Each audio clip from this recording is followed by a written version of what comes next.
قبلہ شاہ صاحب بیٹھے ہیں، علامہ توقیر الحسن باجوہ صاحب بیٹھے ہیں.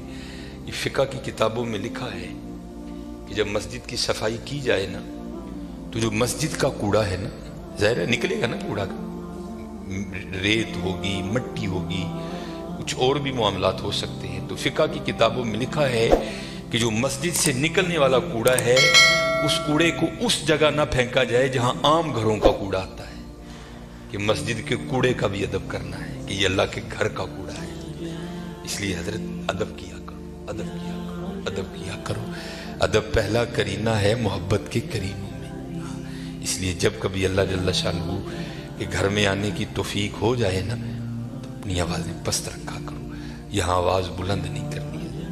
یہ بہت بڑے بادشاہ کا دربار ہے، تو وہ کیونکہ ملک ندیم تھا، یہ اللہ کا دربار ہے، اس نے تو یہاں ہی کہہ دینا تھا نا جو کہہ دینا تھا. کہا یہاں بھی جائے گا لیکن آپ کو خبر نہیں ہوگی آپ کو کس انداز میں کہہ دیا جائے گا. کیونکہ بزرگوں سے ہم نے سنا ہے کہ وہ کسی کو لاٹھی لے کر مارنے نہیں آتا، لیکن کیا کرتا ہے بندے کو مت پٹھی ڈال دیتا ہے پھر. اس لیے ہمیشہ حضرت اس کا ادب کرنا ہے، اس کا احترام کرنا ہے. میں نے جب پڑھا نا کہ حضرت سیدنا عمر بن خطاب امیر المومنین رضی اللہ تعالیٰ عنہ آپ مسجد کی صفائی خود کیا کرتے تھے، آپ مسجد کی صفائی خود کیا کرتے تھے. اس لیے حضرت اس گھر سے پیار کرو، اس گھر کی خدمت کرو، اس گھر کو سجاؤ، اس گھر کو سنوارو. جس کسی نے بھی اس گھر کی خدمت کی نا تو حضرت پھر وہ خالی نہیں رہا کبھی بھی. یہاں حضرت دنیا کے 2 ٹگے کے جو چودھری ہیں ان کی کرو تو کچھ نہ کچھ مل ہی جاتا ہے حضرت. وہ یہ تو حضرت بادشاہوں کے بادشاہ کا گھر ہے حضرت، تو اس کی کرے گا تو اسے نہیں ملے گا حضرت، اسے اتنا ملے گا کہ نسلوں سے بھی ختم نہیں ہوگا. لیکن دکھ کی بات یہ ہے کہ حضرت آج چودھریوں کے درباروں کا بھی تقدس قائم ہے، آج چودھریوں کی مجلسوں کی بھی رونقیں قائم ہیں. لیکن دکھ کی بات حضرت ہم نے پتہ نہیں اس گھر کو کیا سمجھ لیا. نہیں حضرت وَأَنَّ الْمَسَاجِدَ لِلَّهِ، یہ اللہ کا گھر، یہ ایسا گھر ہے حضرت اگر آپ آ کر خالی بیٹھ ہی جائیں نا، کچھ بھی نہ کریں، صرف آ کر آپ بیٹھ بھی جائیں گے تو جتنی دیر بیٹھے رہیں گے آپ کے نامہ اعمال میں نیکیاں لکھی جائیں گی. یہ ایسا سونا گھر ہے. اور حکیم صاحب رحمۃ اللہ تعالی نے تو اکثر فرمایا کرتے تھے کہ بھائی سانو تے جو ملے ایتھوں ہی ملے ہے، سانو تے جو ملے ایتھوں ہی ملے ہے. ابو بکر صدیق کو جو ملا مسجد سے ملا، حضرت عمر کو جو ملا مسجد سے ملا، حضرت عثمان غنی کو جو ملا مسجد سے ملا، حضرت سیدنا علی المرتضیٰ کو جو ملا مسجد سے ملا، ہمارے بڑوں کو جو ملا حضرت مسجد سے ملا حضرت. اور آج جو ہمارے گھروں سے رحمتیں رونقیں بھاگ گئی ہیں نا، اس کی وجہ یہ ہے کہ حضرت ہم نے یہاں آنا چھوڑ دیا ہے، ہم نے یہاں آنا چھوڑ دیا ہے. اس لیے یہاں آؤ بھی اور اس کا ادب بھی کرو اور اس کا احترام بھی کرو. یہ بہت بڑی جگہ ہے. جیسے میں نے کہا نا حضرت ہم دنیا دار ہیں نا، ہم نے پیسے کو بہت کچھ سمجھ لیا، حالانکہ پیسہ کچھ بھی نہیں ہے حضرت. پیسہ سب کچھ اللہ کی ذات ہے حضرت. اگر وہ ہے تو پیسہ کام آئے گا، اگر وہ نہیں تو پیسہ کیا کرے گا یار، کچھ بھی نہیں کرے گا. یہ مولانا روم علیہ الرحمہ مثنوی شریف میں آپ لکھتے ہیں کہ کوئی بابا جی تھے اور مال ان کے پاس بڑا تھا، اللہ نے بڑا مال دیا. وقت نزا آ گیا، ان کو پتا تھا جو میرے بیٹے ہیں وہ نکمے ہیں، مال میں نے کمایا ہے، یہ عیاشی کریں گے اجاڑیں گے، جواب اللہ کے حضور مجھے دینا پڑے گا. علماء سے صوفیاء سے ان کی سنگت تھی، صحبت تھی، مشورہ کیا. انہوں نے کرتے کیا ہیں، انہوں نے 2 وصیتیں لکھی. پہلی وصیت لکھ کے نہ شاپر میں ڈال کر اوپر لکھتے ہیں اس وصیت کو تب پڑھا جائے جب سارے لوگ میرا جنازہ پڑھنے کے لیے اکٹھے ہو جائیں. ایک اور وصیت لکھی، اسے شاپر میں ڈالا، لفافے کو بند کیا اور اس کے اوپر لکھا اس وصیت کو تب پڑھا جائے جب میرا جنازہ پڑھ دیا جائے. اب چودھری تھا، میں تو اکثر احباب سے پوچھتا ہوں پتہ نہیں حضرت ہم نے تو کہیں نہیں پڑھا، شاید آپ نے پڑھا ہو تو ہمیں بھی بتائیے گا کہاں لکھا ہے کہ امیر کے جنازے میں زیادہ ثواب ہے، غریب کے نہیں ہوتا. غریب کے جنازے میں آتا ہی کوئی نہیں حضرت، پاس سے بھی گزرے گا اپنی دکان پر بیٹھے رہیں گے، غریب کے جنازے پہ کوئی بھی نہیں جائے گا حضرت.